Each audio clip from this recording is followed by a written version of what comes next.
Thank you all for coming.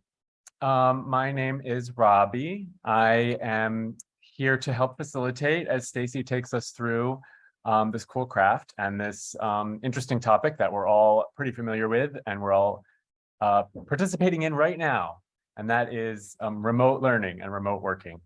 I use he, him pronouns, and you can call me Robbie. I'm wearing a blue shirt. I'm a white dude with fluffy orange hair, and I'm sitting in my living room. You can see some books and plants behind me. And there is a live caption feature if you want to hit, I think it's the more menu. There's a more menu, and then you can click, is it the live transcript button? Yes. And that's where you can see captioning if you need it. So Inform Your Community is, you're looking at it. We bring the community together to learn interesting stuff and have fun while we're doing it. And we often end up with a fun toy or trinket as well.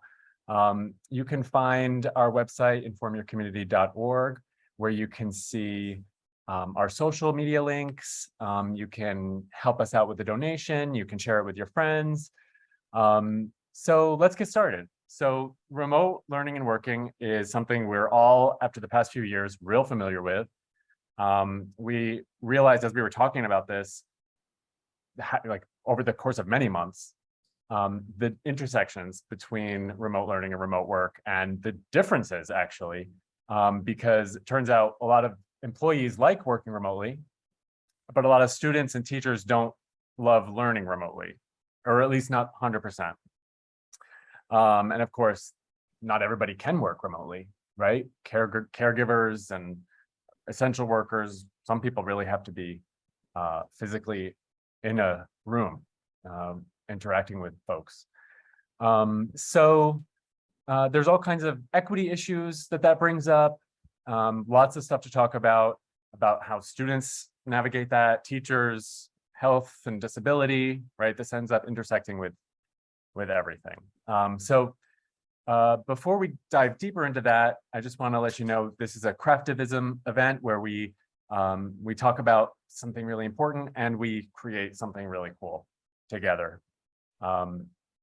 So it's fun, it's interesting, and it's usable, and you learn something. So I am going to, I think, pass it over to Stacy to introduce us to the craft that we're going to do, because she is the expert on crafting. Wonderful. Thank you so much, Robbie. I really appreciate it. And actually, when you get a chance, if you can make Tyler co-host again, that would be great. Oh, yeah. And so we're so excited to be here. And if you have any questions as we're doing this craft, please, by all means, let us know. So I'm Stacy, and I am a white female. I've got a black background because we like to keep it simple while I'm doing the crafts. With the background, I've got more gray hair than I want to admit. And my hairstyle is not as cool as Robbie's, but I'm trying to rock it in my own way. And I'm wearing a blue kind of spaghetti strap shirt. So we are going to have an excellent craft today. And some of you got our kit, although not necessarily all of you. So don't worry, I'm going to walk you through how to do our craft today, if you have the kit, as well as if you don't have the kit. Because we shared this video with folks after the event, and it will live on YouTube. And we want people to be able to do this craft even after they don't have the kit from us. Okay, so what we're doing today is we're talking about journaling our remote life. And so we're making little journals. And the nice thing about this is really think of this as a starter journal. But really, once you learn how to do this, you're going to go on to make bigger and even better journals. So this is our little starter journal. Okay, very, very simple. That's it, just a few pages. You can see it's got the binding. Okay. And we have a little bookmark attached to it. Yours will have that too, okay? Very simple cardstock. That is what ours is. But just to give you a sense of how fancy you can go, here, same techniques we're going to be using, except in this time there's going to be a fabric color cover ad, and I'm going to show you how to potentially do that as well, okay? And here are some other versions. This one not only has a fabric cover, it also has a fabric binding over here so that it looks a little bit more, like the kind of journal you would buy in a bookstore. And then if you want to get super fancy, This is another one, simple. It doesn't have the binding over here, and it's actually made from our kit, but it's embellished with not only the fabric color, but also there's an extra strip that was added, and there's some embellishments like scrapbook embellishments that you can certainly buy and find and be able to do the craft and make your cover all that you want it to be. So lots of fun stuff there. Tyler and Robbie will be watching the chat. So if you have questions in there, feel free to put your questions in there. But also you can go ahead and raise your hand. Robbie will try to notice that, hopefully. And by all means, if you really have some pressing question, either about the content related to remote learning or remote work, or about the craft itself, by all means, please, you can go ahead and unmute yourself and ask us right then and there. With crafting, we don't want to get too far with anybody being lost. So very important not to do that. So first off, I want to say, I know we think of remote learning as remote learning. That's what we talk about it. But actually, there's lots of names for it. Distance learning, e-learning, there's really a lot of names for it. And we're obviously most familiar with it, like what Robbie said, with it in terms of COVID. But frankly, distance learning has been going on for a really long time, back to the days of correspondence schools. So, and some of you may be familiar with that language, and some of you have no idea what that is, correspondence school. But for example, my husband's grandfather actually got his degree entirely through correspondence school. So it's pretty cool how long remote learning has been around. And actually, we're going to find out that it's in around the, some of the elements of what we use now in part of remote learning and remote work have been around for a while. So the earliest correspondence courses were in the 1700s. Can you even imagine that, in the 1700s, right? Oh, I did not know that. Yeah, as early as the 1700s. So really, it's been around for a long time.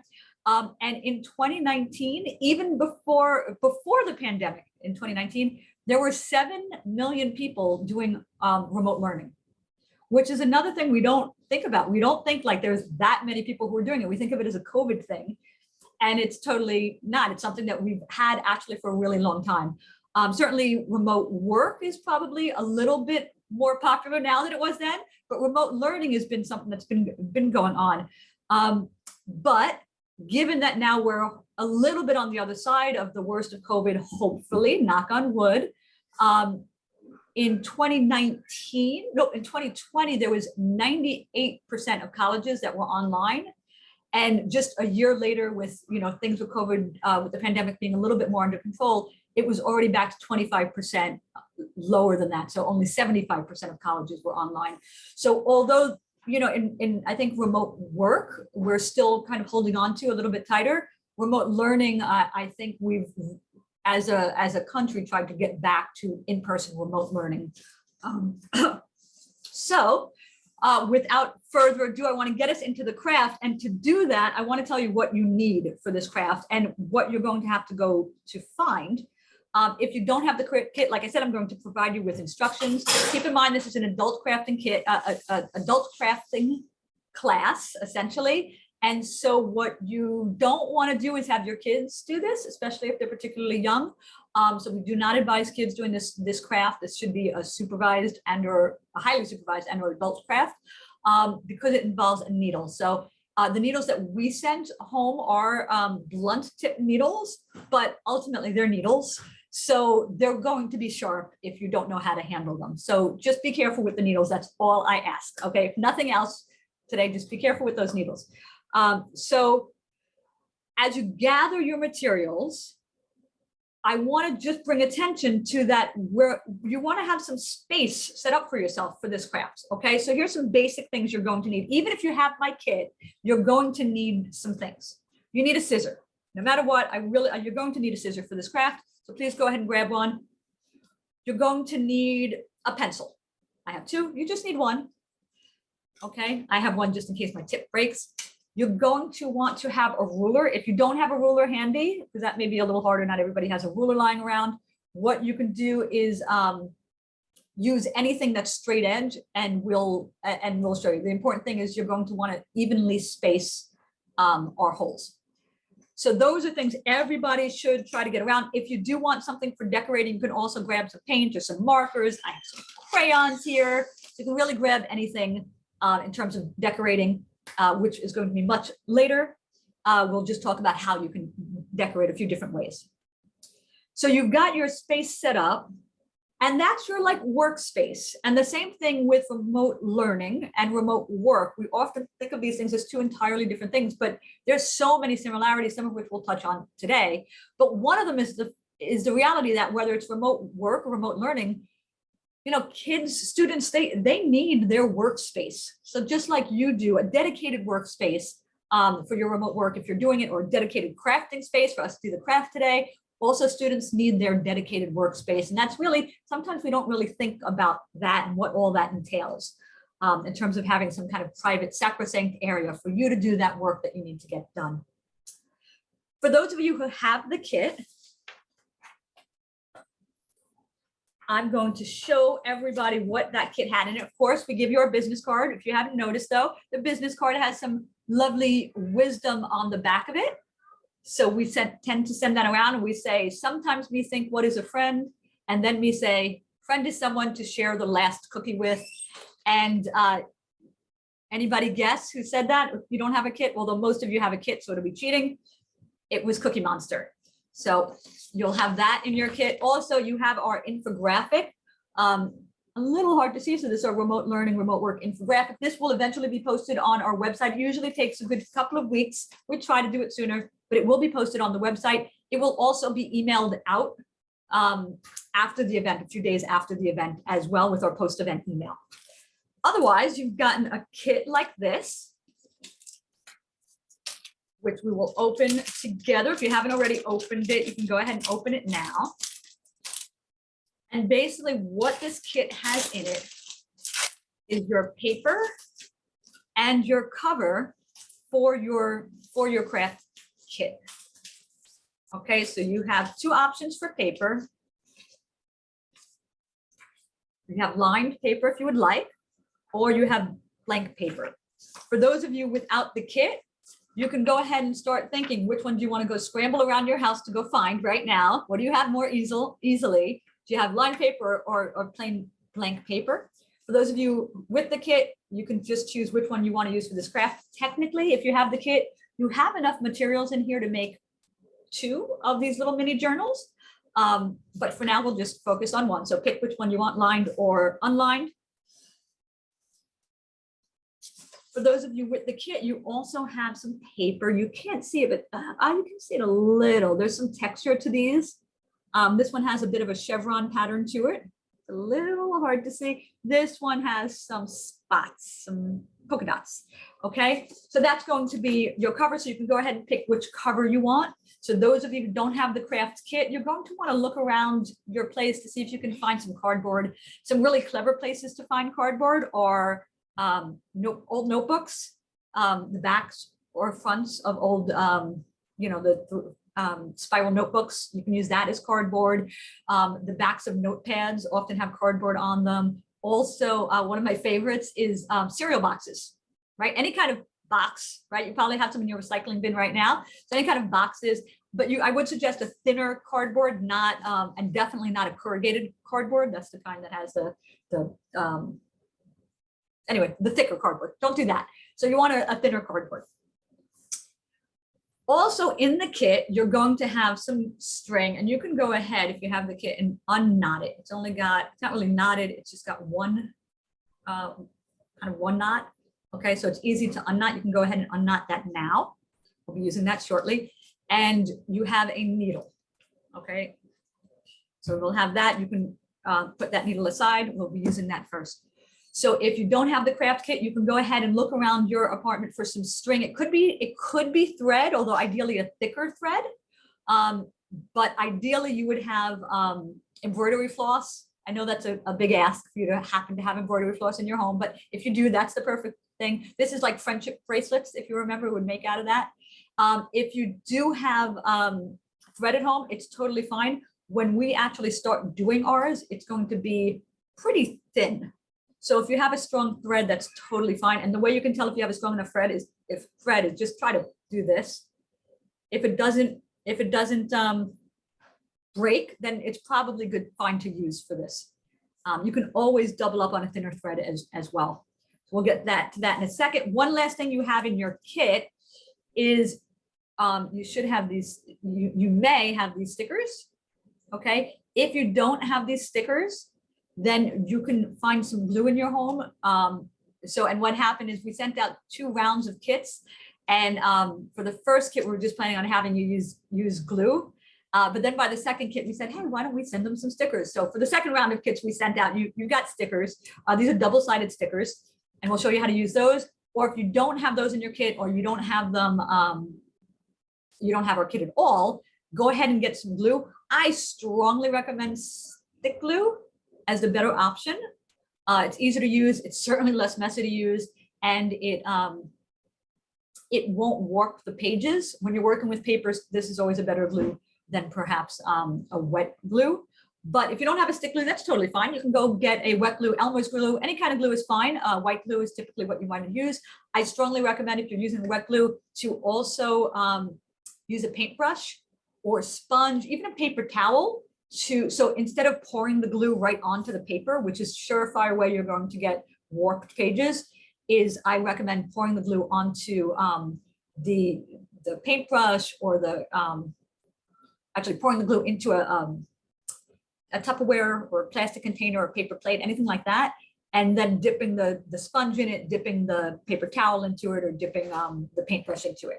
And that way you have a lot more control on the amount that you're putting on, and it's not just plopping in one place and then you have to spread it around. So that's my little speech about glue. So from there, let's see, let me just make sure I got everybody's materials for whether you have it or not. The other thing I'll add is, if you don't have our kit, you're probably wondering about size, like, do we use the paper the same size it is or not? It's up to you. Ultimately, what you want is paper, whatever type of paper you're planning on using, that is slightly smaller than your cover. Okay, that's basically one. Paper that's slightly smaller than your cover. Other than that, the size is up to you. So if you happen to have a huge piece of cardboard you're working with and you're going to use copy paper, then you can totally do that, and you'll end up making, you know, a journal this size. Okay. If you prefer, though, especially for your first time doing it, I recommend actually using half the size of a copy paper, which we will then fold in half. So cut the copy paper in half and cut your cardboard to be the size a little bit bigger, about 1/2 inch or 1 inch bigger than what your copy paper or loose leaf size is. Okay, so really copy paper is 8.5 by 11. So in theory, we're talking about 4 1/4 by 5.5 is about the size that I would recommend working with if you do not have our kit. Okay, let's see. Did I cover everything? I think I did. I think I did. By the way, if you're using the cereal box, use the you can always cover your cover with fabric. But if you're not planning on doing that now, which I don't recommend because then you have to find fabric, then I would try to use the part of the cardboard that's plain as the outside of your journal, because the inside of your journal is going to get mostly covered up anyway. Okay. Okay, great. So towards that end, I want to say that there's so many things we associate with remote learning and remote work. While you guys are all gathering your stuff, there's so many things we associate with remote learning and remote work. I was wondering, Robbie, if you can tell me some of the things that you associate or that are often associated with remote learning and remote work, both of them actually. Mm-hmm. Well, interestingly, so I started working remotely like in March 2020, and my sister, who's a teacher on Long Island, started teaching remotely at the same time. And so we've talked about it a lot, and we usually disagree, interestingly, just from our different experiences. But some of the issues that always come up are like the working, kind of having privacy in your workday, like being on your own kind of schedule, doing your own thing. You know, I mean, my employer used to give us lunch every day. So that was a big thing. Like all of a sudden I have to make lunch. Like, what do people eat for lunch? I had no idea. And then there's that independent feeling. There's always the tech issues, right? Like Zoom links that don't work, or we're used to that. We we encounter that sometimes here. There's the work-life balance, which cuts both ways too, where it's like there's no distinction if you're working from home of like being home or working from home. Sometimes it's like you're just always at work or you're never at work. It's like both things. Did anybody see that show on Apple? What was it called? Severance? I didn't see it. Oh my God, that was an amazing, brilliant show. Was it about remote learning or remote work? It's about kind of working all, Oh. It's really dystopian and interesting. And it's like, these people have their personalities severed so that there's one piece of them that's always at work. And there's one piece of them that's never at work. So about the life-work balance part of things. Yeah, they don't want to really go to work. So they're like, sever me. But then there's a part of their personality that's always working. And so they have this like split personality. It's so interesting. I can imagine sometimes that's convenient. For the most part though, I prefer having a work-life balance, right? I can go do this and then I can go do that and it's separate. Yeah, I think that's the lesson in the show. Yeah. It's a good lesson. And then you mentioned about technology, and I thought a bonus actually of remote learning, remote work in terms of value is that we can do so much multimedia stuff, right? So we're kind of doing it here, but not really. But imagine you can bring in a video and you can do a PowerPoint during it, and watch we do our event that's a movie night where we do that. So there's so many things that you could technologies that you could integrate. Yeah. Excellent. But I do miss, like, I mean, I now I'm hybrid. I go in sometimes and I work from home sometimes, but I miss the collaborating thing. Yeah. That's the part it's rough. And on the flip side of that is that in some ways there's even more opportunities for collaboration. That's kind of like the both sides of it, right? Because in person we have all the folks that we know and we can, start building relationships and maintaining relationships. And then online, you go into a classroom and you don't know any of the other students, first day of school and like that. But then people, even with work, you can be working with people from so far away, right? So there's a lot of reach and access we have that you don't get with face-to-face work. But on the other hand, there's that, in-person collaboration that you don't, hands-on stuff you don't get. But I'm glad to have this opportunity to work remotely with you right now, Robbie. Me too. So I'm going to go ahead and start doing the kit. We're going to get our needle and thread going, okay? And by the way, if anybody, I don't know, sometimes we put in the chat the things that you need for the craft. So if anybody did get a chance to put that in chat, I don't know if anybody did, Robbie, if you want to check. And then let me know. If not, I'll run through it one more time and maybe Tyler or even Terry might be able to do it. But for now, I'm going to just go ahead. Okay, so if you have our kit, if you're still running around finding your materials, no problem. If you have your materials but not our kit, stay tuned. But for those of you who have our kit or who otherwise have embroidery floss, I'm going to show you the coolest thing ever. Okay, so this is embroidery floss. This is the kind of thing our, friendship bracelets are made out of, if you remember those. And all you need is one string. We're not going to put the whole thing. If we do the whole piece of the embroidery floss, you need to have a really big eye in your needle. And it's going to be harder to pull through. So you don't need all of that. Thanks, Terry. I see Terry's writing it in.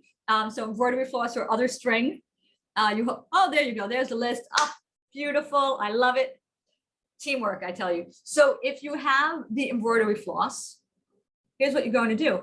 Pull one thread. There's usually about 5 threads in there, okay? Go ahead and pull one of the threads up a little bit. Easy, okay? And then, watch this. You folks want to see magic. I know. So you're just pulling it straight up. Can I tell you, the first time I tried to do this, I was like trying to unwind the embroidery floss and it was just getting knotted. It was absolutely awful. And then I was like, wait a second, if I just go down, it comes up. Isn't that so cool? I think it's the coolest thing ever. So you're going to do that to your whole piece. If, let's say, at some point you get stuck, like I'm kind of getting stuck now, you can, move things down a little bit to try to ease up that tension. Or if you're just sick of it, you're like, I've done enough of this, you can just cut it. As long as you've got a reasonable amount, a good 2 feet, then you can forget the rest of it. It's fine. But I'm going to go ahead and do the whole thing. Okay. And I'm pulling it down and pulling it down, pulling it down. And it's really neat. Really neat. So you're going to keep doing that until you get, what did I do it? Huh? There you go. That's it. Okay. So that's how you're going to get your embroidery floss, what you want it to be in terms of just one strand. So now it's really the size of a thick thread. What you're going to do from there is you're going to go ahead and get your needle. I have a particularly large needle because I want you all to be able to see it. One thing you should do before you try to put it in your needle is just try to get a nice clean cut at the end. It's a little bit harder with embroidery floss. Sometimes you can twist it a little bit. Some people do the whole, like, you lick the end. But you can try to get not frayed is what you're going for. You don't want it frayed at the end because then it'll be harder for you to get it in. So let's see. So you want to just cut it until you have a nice, easy piece. Okay. So now here's what I'm going to do. When we thread it, and those of you who have the thread, you can go ahead and do that. When you thread it, sometimes people like to double thread. If you have a really thin thread, you can go ahead and double thread it like that. Okay. But for the rest of you, I don't recommend doing that. All you're going to need to do, so I'm using the thick string just to show you. Just tie like one little knot at the end. Okay. You don't even have to do a double knot, just do one little knot. Okay, the thicker that knot is, it's going to be harder to pull through. So right now, everybody should be threading their needle. I'm going to go ahead and thread mine. Okay, this is going to be annoying and time consuming, but you can go ahead and do it. And like I said, you can lick the end if you want, whatever's going to get you to get that needle threaded. Also, they make, I don't know, Bobby, if you've ever seen these. I had no idea when I was younger, and what I mean by that is up to like 2 years ago.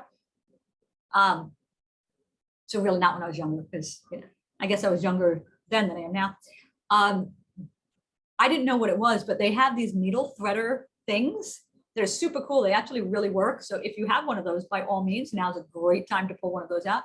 Otherwise, just make sure you're threading your needle and get that knot close to the front. Okay, you're gonna leave it nice and long. Do not knot the end. You don't need to knot the end.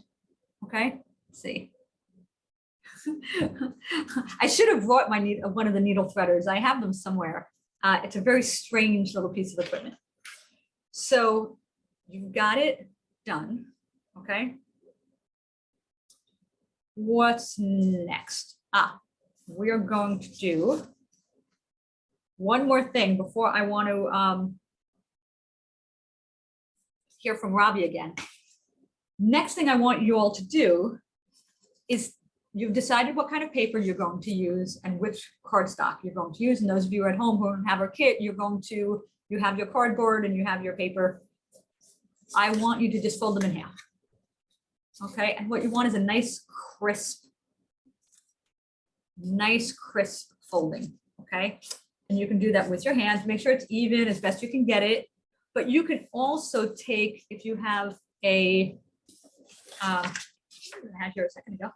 If you have a ruler, you can take your ruler and use that to give you some leverage as you're pushing down on that seal so that it's a nice tight crease.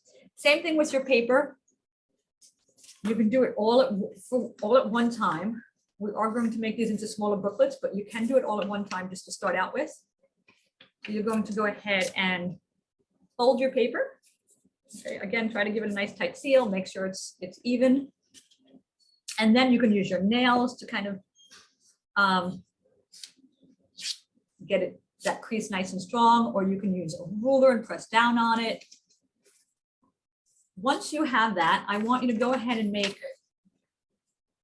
I do realize I didn't tell folks who have paper, I didn't tell you how many sheets of paper, so sorry about that.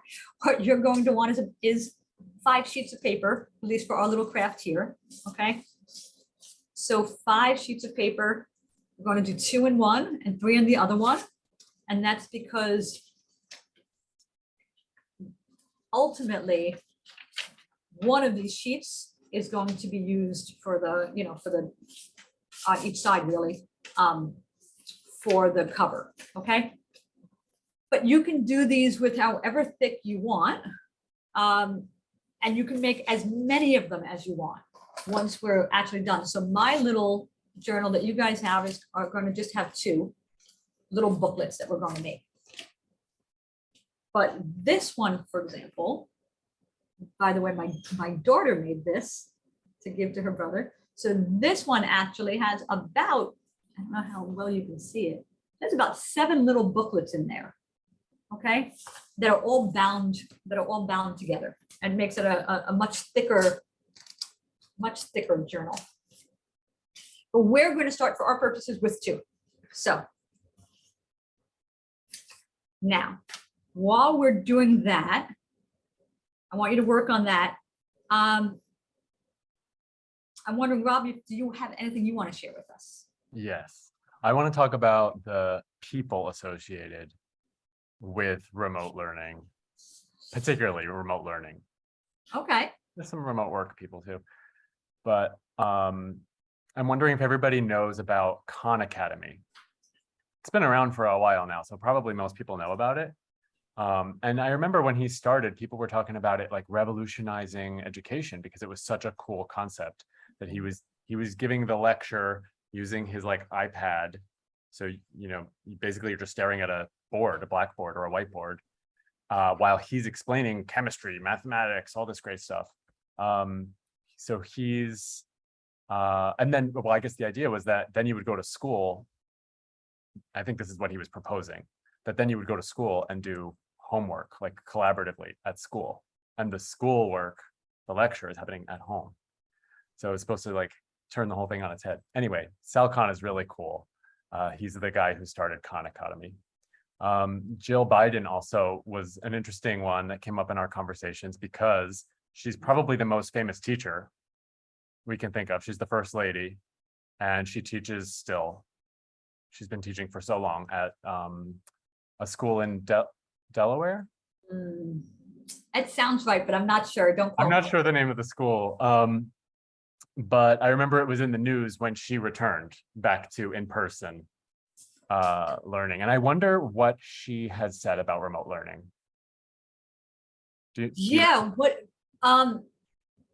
I think she's more in favor of in-person from my recollection. But I know it was a big deal when she went back. It was all in the newspapers that Jill Biden was going back to in-person learning. So it's something that when we were kind of thinking about this, like who was kind of there's so many people that were in the news during the height of COVID, and one of them was Jill Biden going back to school. That was like a big deal at the time, right? Because everybody was so concerned, when do you go back to in-person learning and things like that. Yeah. And I mean, as an older person, she's at risk, right? Yeah, actually, I think she has COVID right now. No. Yeah, I just saw it in the news today. Okay. A rebound case. It's okay. unfortunate. Hope it's a light one. Yeah. And then another person that came up for us was, we were talking about Steve Jobs, which was interesting because it was like, well, on the one hand, I think of his keynotes that he would give, right? And like people all over the world would be tuning into his keynotes at the same time. So it was kind of like collective remote learning experience, but also, the Mac I'm using right now, the phones that we have, that, all the stuff that enables us, the tools that enable us to be able to do this. I guess we would have PCs if it wasn't for Steve Jobs.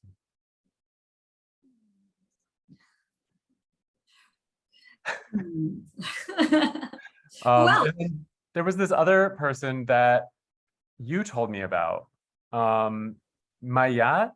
Mayat, yes, yes. So this is really interesting when this one came up, because we were talking about running meetings and different ways of running meetings, and how running meetings when it's remote is so, it's such a weird thing, seeing everybody, and some people have their cameras on, cameras off, and how in remote learning, but especially in remote work, you can kind of lose track of, who's participating. And sometimes it's like the squeaky wheel gets the grease, right? So the people who talk the most, which clearly, by the way, would not be a problem for either you or for me, right?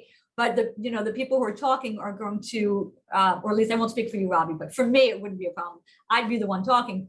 But a lot of people may get kind of lost in terms of their participation in meetings. And so then, how does that affect decision making if not everybody's, who might otherwise have a voice participates? And so now you're making decisions not on everybody participating, but just based on the people who are speaking the most loudly. And so we started talking about a different way of running meetings that some organizations use. So it's Mayat is Egyptian goddess? No, Egyptian. Forgive me, I've forgotten. But we will look that up and get that information in the chat.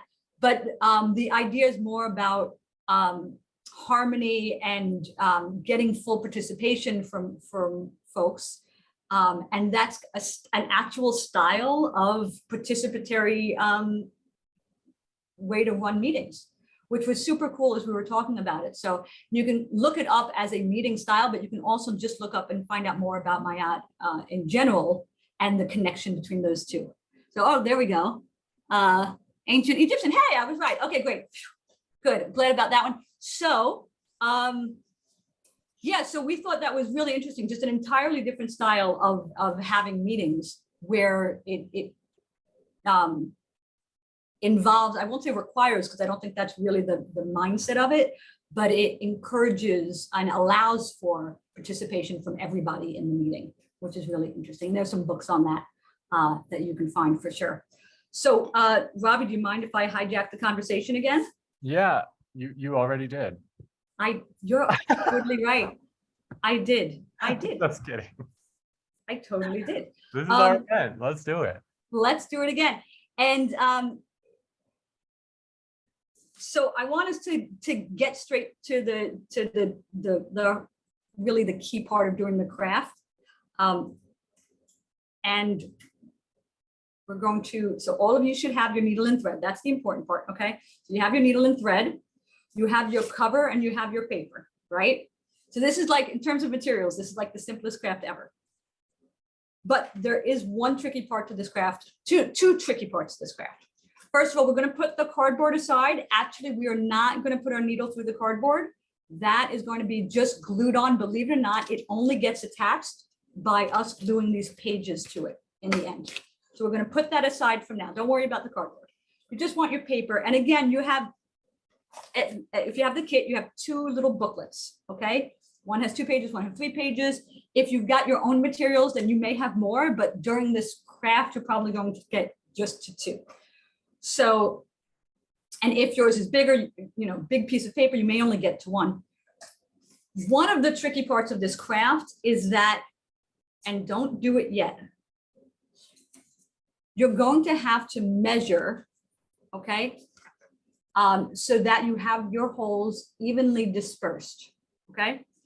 Now, few important points here. Again, don't start yet. You need to have at least a ½ inch on each side, okay? Could be, sorry, at least a ¼ inch, forgive me. At least a ¼ inch on each side. It could be ½ inch on each side, that's fine. I wouldn't leave more than that, okay? So your first holes are going to be either a ½ inch in or ¼ inch in. If you have smaller paper, like for those who have the kit, you definitely want to do, I would say, a ¼ inch in. So why don't you go ahead and take your ruler right now, okay?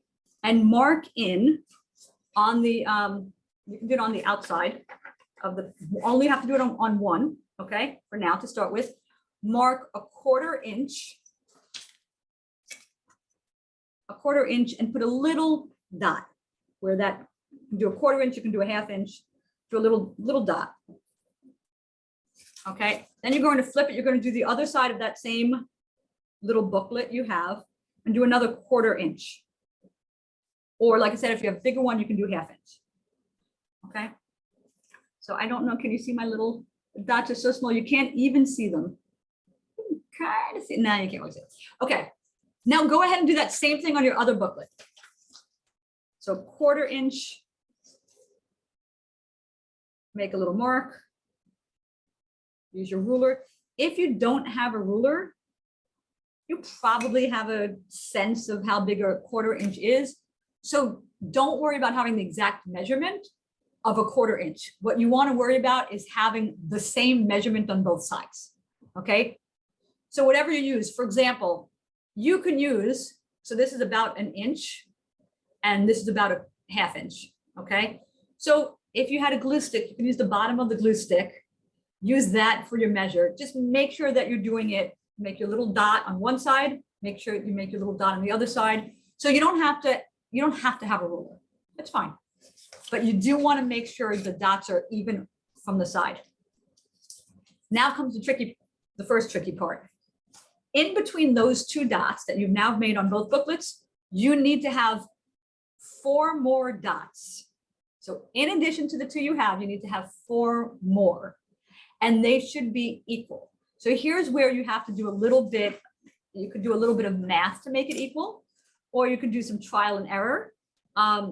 But you want to have 4 dots. It is super important that you do not have an uneven number. That is the most important thing. When I first did this, I totally made it an uneven number and it just won't work. So you want to make sure you have an even number. Okay, so you have 2 dots right now. So you need to add 4 more dots equally dispersed. They don't have to be a 1/4 of an inch. They just have to be equal from each other. Okay, so take a minute. And let's do that together. Okay, so go ahead, and I'm doing it here. Let's see, you can't really see me doing it, but I'm doing it here. I'll let you know the measurements for if you've got the kit from us, because I sent 2. One of our kits was 5 inches. Okay, so it looks a little bit more when you closed it. It looks more rectangle, and that's 5 inches. 6 dots all together. Yes, absolutely. Thank you so much. Yes, 6 dots all together. Exactly. So, so you'll see here that basically it's, let me see, we have 1 little dot here. Well, 6 dots. 1, 2, 3, 4, 5, 6. You can do 4 or 6 dots. I stand corrected, and thank you for the clarification. You can do 4 or 6 dots. So either way is fine. In this one, I have 4. So, and in this one, for those of you who have the kit where it was 5 inches apart, 5 inches. Okay, this is 5 inches across. You can do them about a little bit more than an inch apart. Okay, but try to make sure it's even. So maybe 1 inch and 1/8 apart. And then for those of you who got the second version of the kit we sent out, it's a slightly different shape. It's more square. Okay. This one is 4 inches. And for that kit, so if yours is 4 inches and looks a little bit more square, and you did a 1/4 inch to start with, let's see how much you should do. I'm going to say probably 3/4 inch each. Let's see, 1, 2, 3. Yep, that was it. 3/4 inch each of your spacing. So if you have the slightest bigger one, you can do about an inch between each. If you have the smaller one, you can do about 3/4 inch. Try to get them as evenly apart as you can is key. Ultimately, it's just going to look a little bit sloppier if it's not exact. Okay. Okay, so once you have those dots, and in this case, I just went ahead and you still can't see it though. I just made lines. You can always erase them later if you're doing it in pencil. So let's see. got your string. With your string, you want to make sure, because we didn't knot the end of it. Okay, and the reason we didn't knot the end of it is because we're going to want to use it as like that bookmark. So you're going to leave a little hanging out. What you don't want to do once we do start pulling the string through, you don't want to accidentally pull the whole string through. You'll be very mad at me if you do that.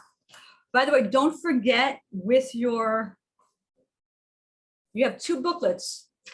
So make sure you're doing those dots in both sets of booklets, okay?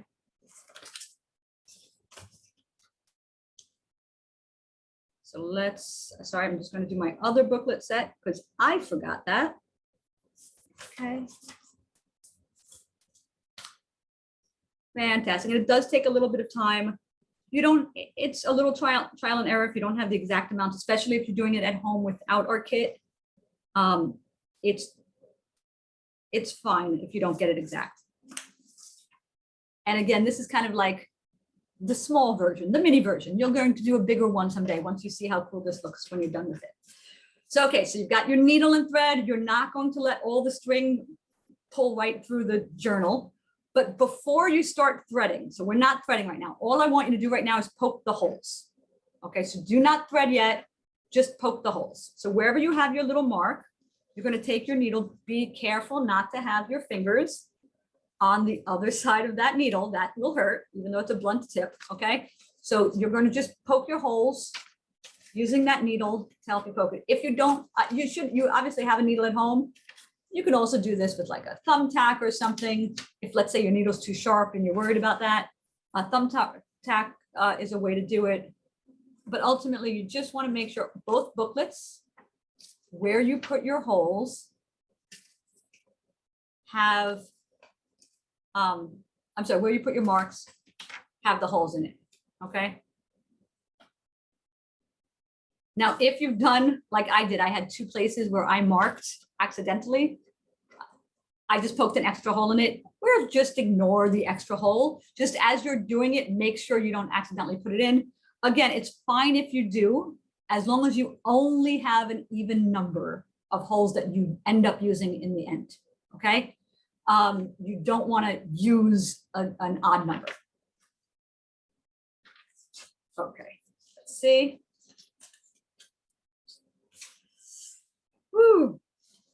Robbie, I'm wondering, I know there's something I forgot to say that I wanted to say, and it had something to do with the statistics. So in a minute, I'm going to have folks start to actually, I'm giving them a little bit of time right now so that they can go ahead. But I'm going to start to have them sew through, okay? Once they're working on that, if you want to tell them those statistics, that would be great. Yeah. Okay, so you're going to go ahead and from the inside,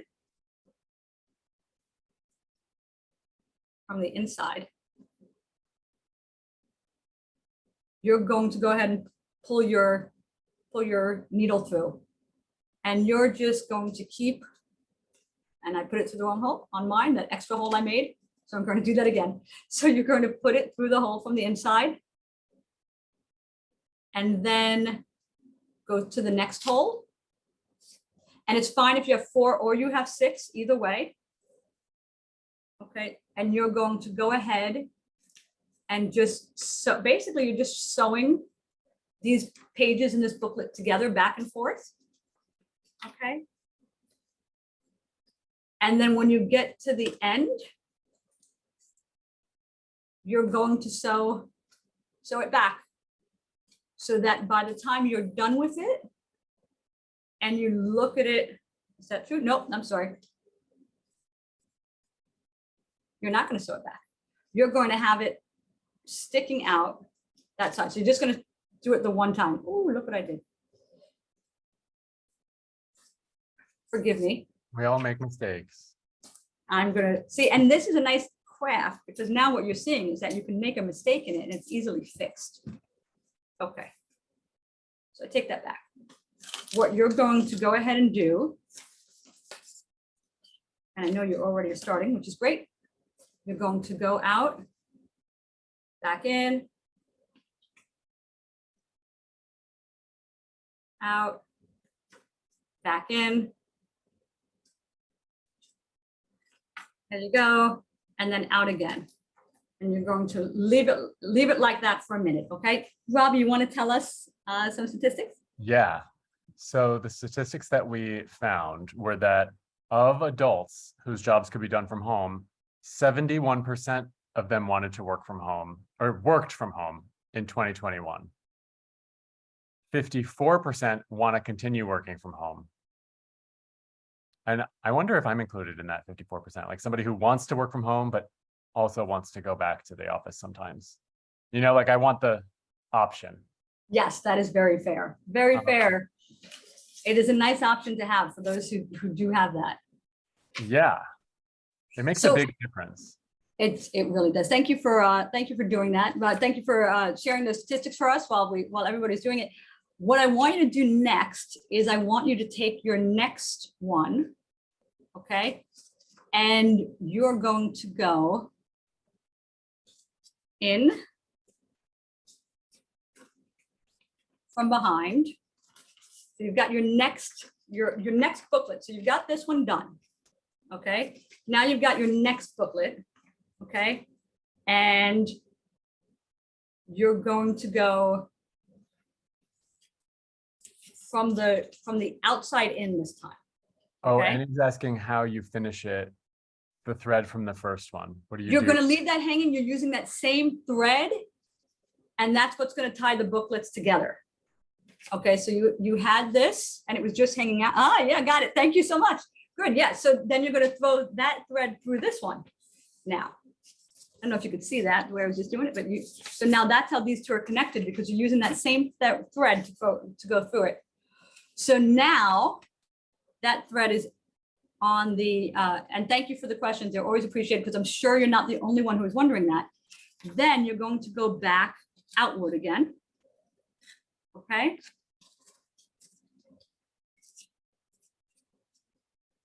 There you go. Okay. And you're going to try to tie it as tight as you, pull it as tight as you can. So these two are really close to each other. Okay. And then what you're going to do is that,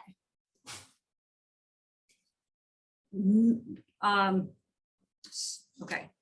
Yeah, I was about to say, could you hold it a little bit higher? Yeah. We couldn't see some of it. Thank you. So you've got one that's done. You've got one that you've got the needle hanging off of. Okay. You're going to put them spines together as close as you can. Okay. Okay. You have that little string. You can see the little string. You can put them side by side. Make sure their spines are together. Okay. Then what you're going to do is you're going to take your needle and on the other one, not the one the needle's hanging out of, but the other one, you're going to put the needle through, you're going to put the needle through that hoop on the other one to tie it together. So now they're tied together there as well. Okay. And so this, yep, so this is the one that's finished. And this is the one you're still working on. You're taking this needle and you're putting it through this string. Okay. Putting it through that string. Okay. Then what you're going to do is you're going to do that again. So once again, you're taking your needle and you're putting it through this string. Okay. Do it one more time. And you're going to kind of make a knot. So now you have a little loop. This is where it gets, this is the second part I said that was going to be confusing. Okay. And you're going to tie it like a knot. This is really what's going to hold these nice and close together. Okay. So try to get that knot as close as possible to the spines. There may be some give. It's fine. We're going to work on that, but try to do it as close to the spines as possible. Okay. You can even be able to push it down. Okay. Now, how are we coming along? We're following? Okay. From there, you're now going to continue to sew the rest of this little booklet. So now you're going to put it back into that hole. This is the booklet that you didn't finish. Okay, put it into the next hole. put it back out again to the next hole, and put it back in again to the next hole. Okay. And there's your booklet. It's really only held together by that one. If you feel like you want to, you could do that same thing we just did. So I'm taking it out again just to show you. If you want to, you could do that same thing we just did with that last one too. So you have the loop, put it through, and then tie your knot again. Okay, so basically you're trying to tie the knot.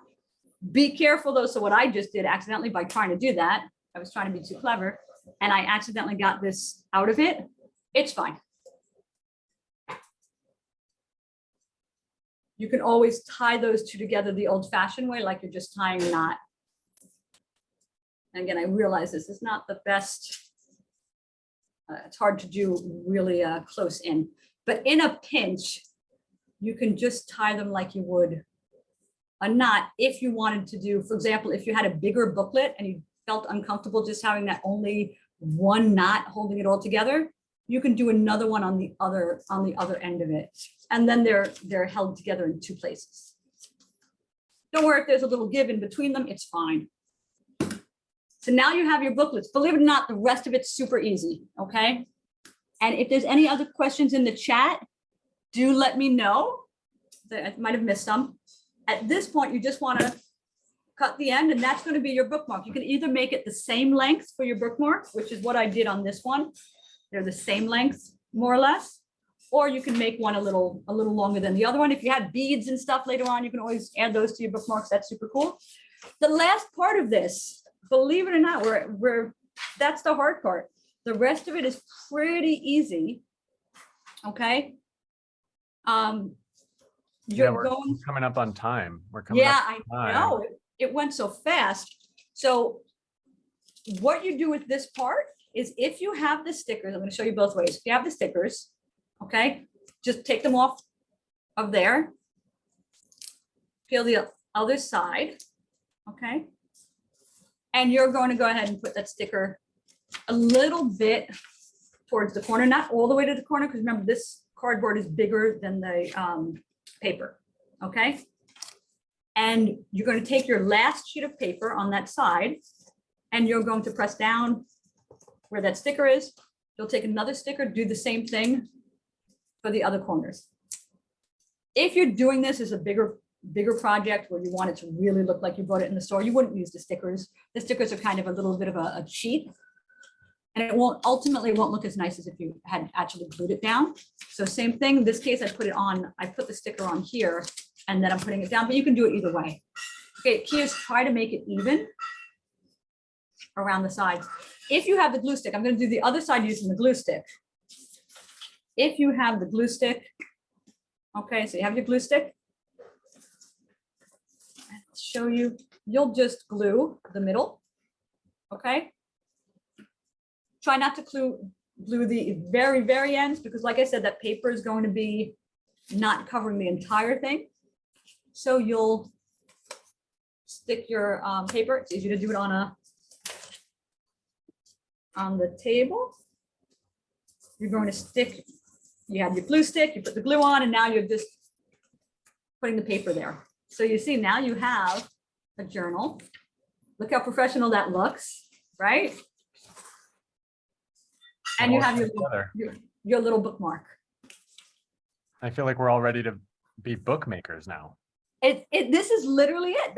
I mean, I'm sure there's some savoir-faire that goes into doing them for real, but considering this is a craft you just learned in about, half an hour or so, that's pretty good.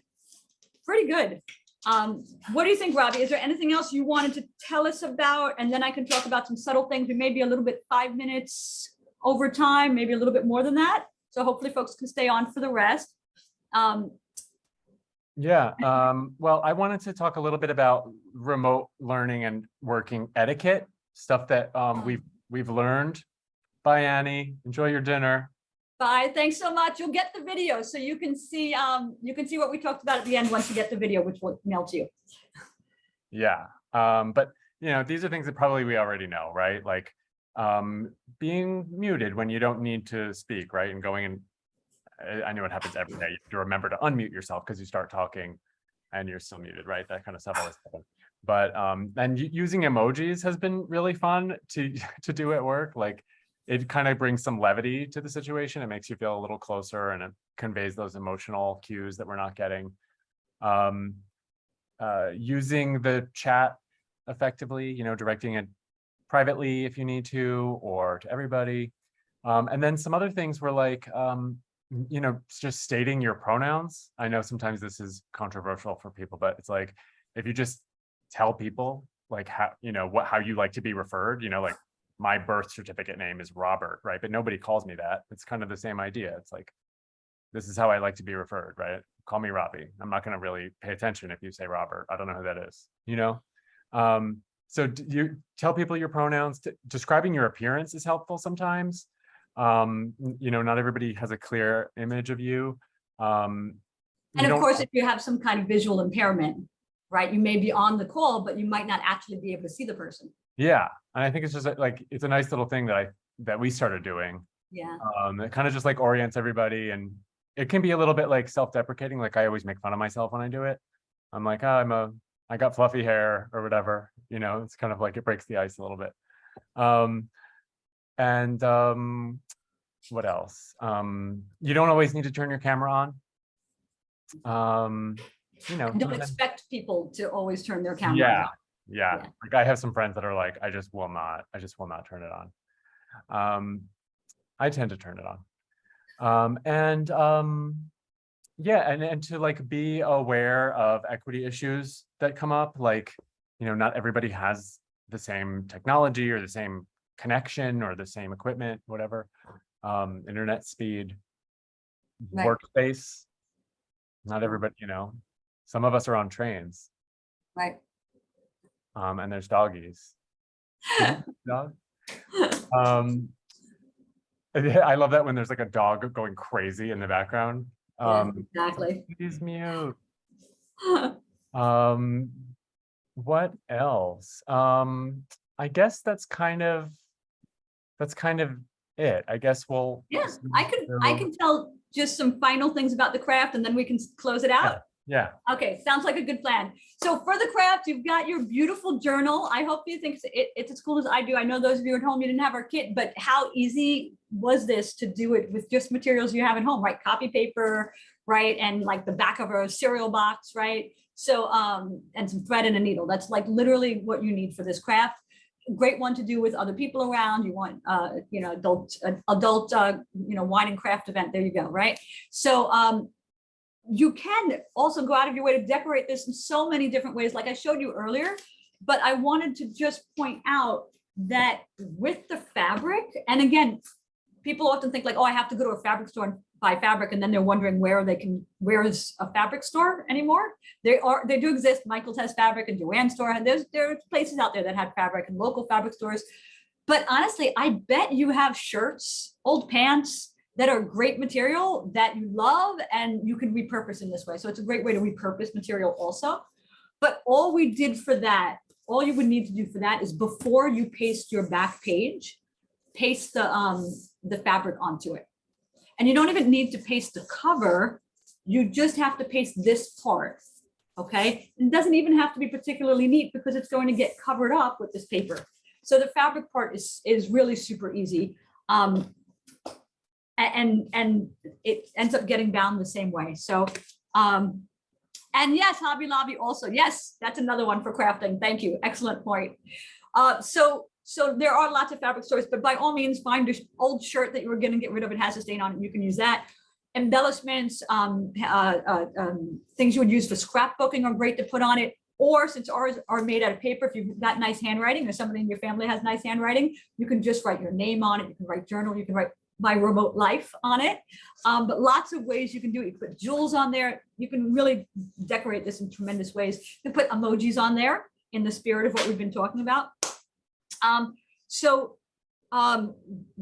think with that, we're kind of good to go. We've had a lot of fun. I know we're always working on our computers and everything's in the cloud, and it's all the information is online, but it's nice sometimes to be able to kind of act like a Luddite. It's not let's say the nicest word to use, a little derogatory, but for folks who don't like technology, but every once in a while, to be able to actually write, handwrite something in your own journal that you made with your own two hands is kind of cool. So we hope you enjoyed that part of it. Robbie, you want to go from there? Yeah, thank you everybody so much for coming, for learning about this topic and engaging in this topic while we learn about it. It was very meta.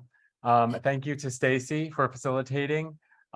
This is not a one and done. You're going to receive our infographic. This recording will be on our website.